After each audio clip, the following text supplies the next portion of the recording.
Nick, so good to see you. Let's get back to basics and talk about the in-service rollover at 59 and a half. Should you really move your 401k? Once you reach 59 and a half, many workplace retirement plans allow for what's called an in-service rollover, but just because you can doesn't mean you should. So let's start with the basics. What is an in-service rollover?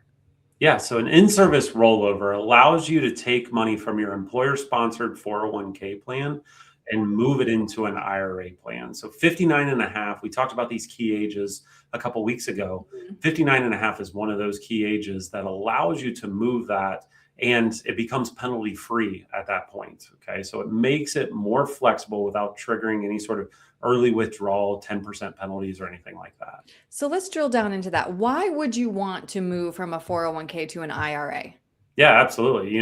So inside of a 401k plan, one of the biggest ways that they control the 401k plans is limiting the number of options. Right. If we can find more investment options, broaden the horizon and find different things to invest in, it allows you greater control over those assets to be able to do what you want with it.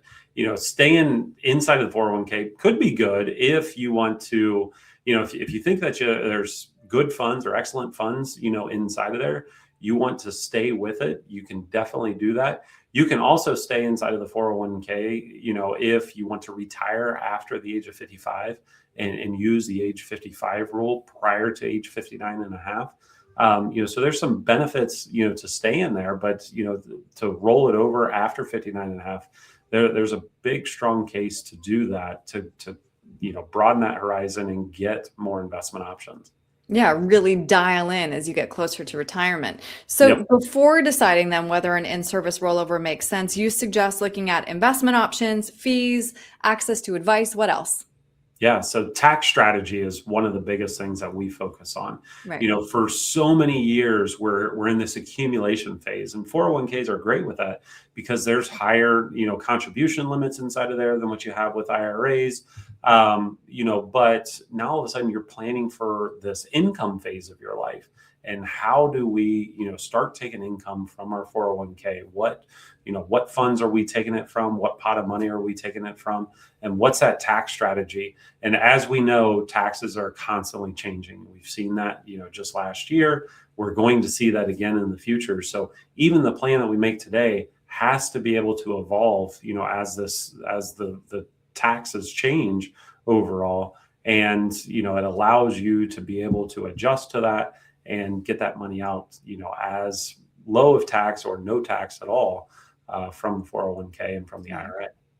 Are there any downsides or risks that people don't realize when they're rolling their money out of a 401k while they're still working, especially when it comes to taxes, protections, and plan rules?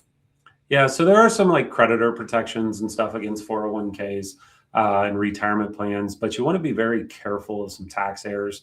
Moving money over, it used to be very simple. You could get a check, move it over into the IRA, made payable to you. You want to make sure that it's custodian to custodian. You can do as many of those as you want to. If it's made payable to you and then rolled over as a 60-day rollover, there are some tax rules that have changed in the last few years that you can only do one of those in a year. So you want to be careful there. So, it's not just something, go out and call your 401k and say, hey, write me a check and, I'm ready to move this. Sit down first, plan for it, prepare, talk through the pros and cons with an advisor and look at your different options. For some people, losing access to that age 55 rule, maybe they wanted to retire at 56, 57, taking money directly from the 401k could be a better option for them, until 59 and a half. And then, it opens up more options. So Right. definitely prepare for it before you jump feet first into it. That is the golden rule with all of this, is that Yep. proactive planning is key. It really matters as we creep up into retirement. So, Nick, if somebody would like to sit down with you and see if an in-service rollover is right for them, crunch the numbers, what's the best way to reach you with questions? Yeah, absolutely. They can reach us online, ewgretire.com. There's actually a link right on there that you can schedule an appointment, or you can give us a call at 937-498-1128 and schedule an appointment that way and sit down and talk. Great. Nick, thank you. Thanks, Aaron.